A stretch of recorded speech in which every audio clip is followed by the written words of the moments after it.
The smile everyone knew was missing. Louis Armstrong sat in a hotel room in Grand Forks, North Dakota, staring at a television screen showing images that made his hands shake with rage. 9 black children trying to enter a school. A mob of white adults screaming at them, faces twisted with hate. Armed soldiers blocking the children's path, not protecting them but keeping them out.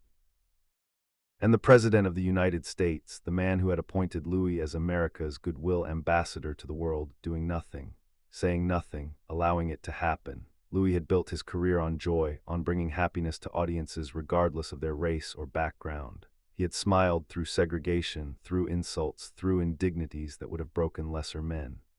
But what he was watching on that screen in September 1957 was beyond anything he could smile through, and what he decided to do next would risk everything he'd built, transform how America saw him, and put him in the crosshairs of the most powerful investigative agency in the country. Little Rock, Arkansas, September 4, 1957. 9 black teenagers had been selected to integrate Central High School, chosen for their academic excellence and their family's stability. Elizabeth Eckford, Ernest Green, Thelma Mothershed, Melba Patio, Gloria Ray, Terrence Roberts, Jefferson Thomas, Carlotta Walls, and Minna Jean Brown. The Little Rock Nine, they would come to be called. Children who wanted nothing more revolutionary than an education, who believed that the Supreme Court's Brown v. Board of Education decision 3 years earlier meant they had the right to attend the best public school in their city. But Arkansas Governor Orville Faubus had other plans. He deployed the Arkansas National Guard, not to protect these children, but to prevent them from entering. And on that September morning, the world watched as Elizabeth Eckford, wearing a carefully pressed dress her mother had made for her first day, walked alone through a screaming mob while soldiers with rifles blocked her path. The images were broadcast globally. America's racial crisis, usually kept carefully hidden from international view, was suddenly on display for the entire world to see. The Soviet Union seized on the footage immediately, using it in their propaganda to demonstrate the hypocrisy of American democracy. How could the United States claim moral superiority, claim to be the leader of the free world, when it allowed children to be terrorized for wanting to go to school?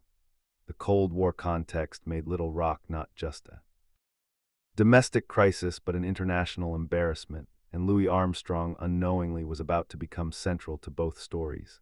Louis was 56 years old in 1957 at the peak of his fame and influence. He had transcended jazz to become one of the most recognizable entertainers in the world. His music crossed racial boundaries in ways that seemed impossible given the era's rigid segregation. White audiences loved him. Black audiences were proud of him. He had performed for presidents and royalty, had been featured in Hollywood films, had records that sold in the millions.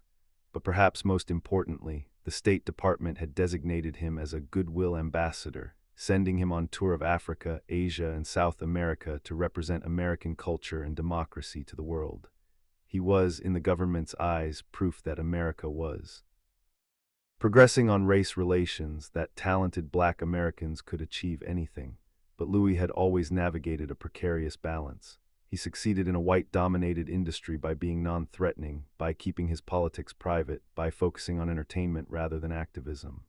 Other black artists criticized him for this, called him an Uncle Tom, suggested he was too willing to smile and accommodate rather than fight and resist. Louis understood their criticism but disagreed with their tactics. He believed he could do more good by being successful, by showing white audiences that black artists could be brilliant and professional, than by being angry and confrontational. He had seen what happened to black performers who spoke out too loudly, how quickly their careers disappeared, how the doors that had been barely cracked open would slam shut. So he smiled, he performed, he made his political statements subtly, through the dignity of his work rather than the volume of his voice. Watching those images from Little Rock shattered that careful balance. Louis had experienced racism his entire life. He'd grown up in the poorest neighborhoods of New Orleans where black lives were considered disposable. He'd performed in venues where he was celebrated on stage but forced to use separate entrances, separate bathrooms, separate hotels from his white audience members. He'd been told he was too dark-skinned, too racially obvious, not suitable for certain roles or certain venues. He'd swallowed his rage 1,000 times, channeled it into his music, convinced himself that slow progress was better than no progress. but there was something about those 9 children that made swallowing impossible anymore. Maybe it was seeing Elizabeth Eckford's face, the dignity and terror mixed in her expression as she walked alone through that screaming mob. Maybe it was the soldiers, men in American uniforms using their weapons not to defend American citizens but to oppress them. Maybe it was simply that after 56 years of swallowing, he was full.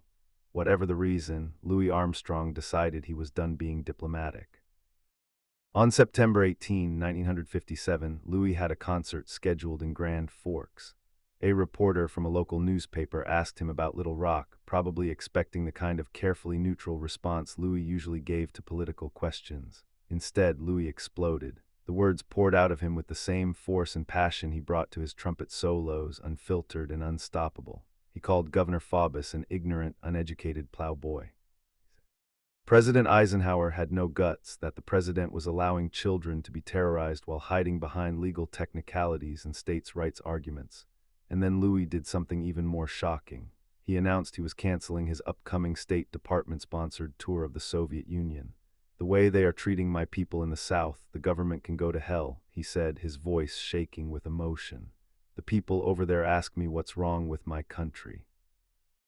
What am I supposed to say?" The reaction was immediate and explosive. White newspapers condemned him. How dare this entertainer criticize the president? Who did he think he was? Sponsors for his tour started pulling support. Radio stations stopped playing his records. Southern venues canceled bookings. The carefully constructed career that had taken decades to build seemed to be crumbling in real time. But Louis didn't back down. He didn't issue apologies or clarifications. He had said what he meant, and the consequences, whatever they turned out to be, were less important than the truth he'd finally spoken out loud. Within the black community, the reaction was more complicated. Some celebrated Louis's courage. Finally, they said, he's using his platform for something that matters. Others worried he'd gone too far, that his outburst would hurt not just himself, but all black entertainers who were trying to succeed in the white-dominated industry. The respectability politics that governed black advancement in the 1950s suggested that progress came from being twice as good and half as threatening, from never giving white America an excuse to dismiss or attack you. Louis's anger, justified as it was, violated those unwritten rules. He'd made himself vulnerable, and vulnerability could be dangerous for black Americans in 1957. What Louis didn't know yet was that his statements had triggered something else. The FBI opened a file on him. J. Edgar Hoover, who ran the bureau with an iron fist and deep paranoia about anyone who might challenge the racial status quo, ordered his agents to monitor Louis Armstrong. The file would grow over the years, documenting Louis's performances, his associations, his statements. The goodwill ambassador had become a security concern. The man who represented America abroad was now being treated as a potential threat at home. The irony was lost on no one who understood the situation. Louis Armstrong, whose crime was demanding that black children be allowed to go to school safely, was being investigated by his own government, but something unexpected happened. President Eisenhower, perhaps stung by Louis's criticism, perhaps recognizing the international damage being done to America's reputation, finally acted. On September 24, 1957, he federalized the Arkansas National Guard and sent the 101st Airborne Division to Little Rock. Federal troops escorted the Little Rock Nine into the school, protecting them from the mob. It wasn't a complete solution. The children would face harassment and violence inside the school for the entire year, but it was action. It was the federal government finally stepping in to protect citizens who were being denied their constitutional rights. When Louis heard the news, he wept, not tears of complete relief because he understood how much fight was still ahead, but tears of partial vindication. His outburst, his risk, his willingness to sacrifice his career had contributed to forcing the president's hand. He would later say that speaking out about Little Rock was one of the most important things he'd ever done, more important than any record he'd made or any performance he'd given, because it reminded him and reminded the world that music without moral courage was just entertainment, and he had never wanted to be just an entertainer. The career consequences turned out to be less severe than many feared. Yes, Louis lost some opportunities. Yes, some radio stations stayed hostile, but he also discovered something powerful. There was an audience, larger than he'd realized, that respected him more for speaking up than they ever had for keeping quiet. Young black activists who had previously dismissed him as too accommodating suddenly recognized him as an ally, white. Liberals who had been uncomfortable with the contradictions of loving black music while tolerating black oppression found in Louis a voice they could support. The loss of some opportunities was balanced by the gain of new ones, different ones, perhaps more meaningful ones. Louis never went on that Soviet Union tour as a State Department representative, but he continued traveling the world, now with a different message. He still brought joy in music, still made audiences laugh and cry with his performances. But he also spoke more freely about American racism, about the gap between American ideals and American realities. He became what the State Department had wanted him to be, an ambassador, but on his own terms. Not a propaganda tool pretending America was perfect, but an honest voice saying America could be better and should be better. The FBI file remained open. Louis would be watched, his activities documented, his associations noted. But he had made his peace with that cost. In speaking out about Little Rock, he had discovered something about himself that years of success and fame had obscured. That his voice mattered not just when it was singing, but when it was speaking truth. That the smile everyone loved was more powerful when it was genuine, when it came from a man who hadn't betrayed his own conscience to maintain it. Elizabeth Eckford and the other members of the Little Rock Nine would suffer tremendously for their courage. They would endure a year of torment, of daily threats and violence, of isolation and fear. Minnie Brown would be expelled for retaliating against harassment. The others would persevere, would graduate, would go on to live remarkable lives. In 1999, 42 years after that September morning, President Bill Clinton awarded them the Congressional Gold Medal, the highest civilian honor. Elizabeth Eckford, asked about Louis Armstrong's role in their story, said simply, "He used his voice when we needed voices. That mattered." Louis Armstrong died in 1971, 14 years after Little Rock. In his later interviews, when asked about his legacy, he would always mention that moment in Grand Forks when he stopped being diplomatic and started being honest. "I spent a lot of my life trying to make white people comfortable," he said in one of his last interviews. And that was important work in its own way, opening doors and changing minds through music. But Little Rock taught me that sometimes you have to make people uncomfortable. Sometimes the truth matters more than their comfort or your career. The FBI file on. Louis Armstrong remained classified for years after his death. When it was finally released through Freedom of Information Act requests, researchers found hundreds of pages documenting the Bureau's surveillance of a man whose primary crime was believing that black children deserved to go to school without being terrorized. The file revealed more about the FBI's paranoia and the government's fear of black voices demanding equality than it did about any actual threat Louis posed. He had been dangerous only to the status quo, only to the comfortable lie that America was handling its racial problems adequately. Today, the story of Louis Armstrong is usually told through his music. The gravelly voice, the innovative trumpet playing, the songs that became standards. But the Little Rock moment reveals something deeper about the man behind the music. It reveals someone who understood that art and morality aren't separate spheres, that having a platform creates responsibility, that silence in the face of injustice is its own form of collaboration with that injustice. Louis had been silent for decades, and he had his reasons, good reasons shaped by the realities of being a black man in mid-century America. But when those 9 children needed voices, he found his. The photograph of Elizabeth Eckford walking through that mob while soldiers blocked her path became one of the defining images of the civil rights movement. Less well known is that when Louis Armstrong saw that image, he called Elizabeth's family. He didn't make it public. He didn't seek credit. He simply called to tell them he saw their daughter's courage, that it had moved him to speak out, that he was sorry he couldn't do more.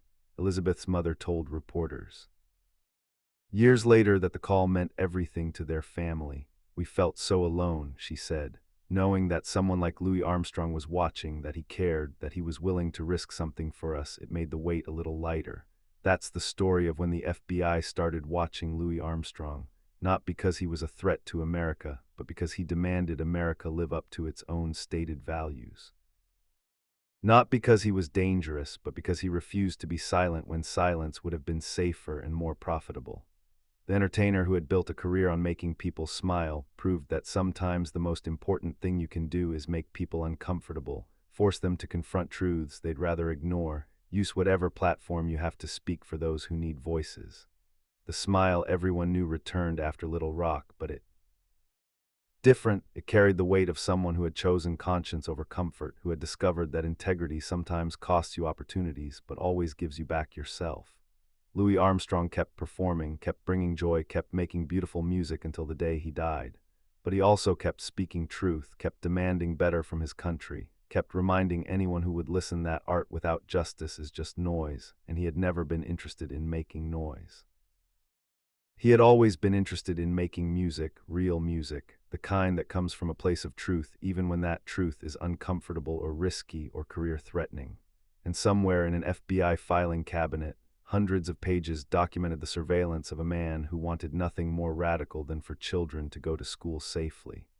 The file is a monument to fear, to the lengths power will go to maintain itself, to the paranoia that sees danger in voices demanding basic human dignity. But it's also inadvertently a monument to Louis Armstrong's courage, because every page of surveillance, every documented statement, every note about his activities is evidence that he mattered enough to worry them, that his voice carried weight. That when he finally decided to use that voice for something beyond entertainment, it changed the conversation in ways the FBI felt compelled to monitor and document. The goodwill ambassador became a truth teller. The entertainer became an activist. The man who smiled through discrimination proved that joy and justice aren't opposites but partners, that you can bring happiness to the world and still demand that the world be better than it is. That's the legacy of Louis Armstrong's Little Rock moment, not just that he spoke out, though that mattered immensely, but that he proved you could be loved for your art and respected for your courage, that success doesn't require silence, that the smile everyone cherishes becomes more beautiful when it comes from someone who hasn't sold their soul to maintain it. When the FBI started watching Louis Armstrong, they were watching a man become more fully himself. They were documenting, without meaning to, the transformation of an artist into an activist, the evolution of someone who realized that the platform he'd built through music could be used for something beyond music. They were creating a record of courage that would outlast their surveillance, of a voice that would echo longer than their paranoia, of a moment when one man decided that some things matter more than career safety or government approval, or maintaining the comfortable fiction that staying silent is the same as staying safe. That's what happened when the FBI started watching. They thought they were monitoring a threat. Instead, they were documenting a hero.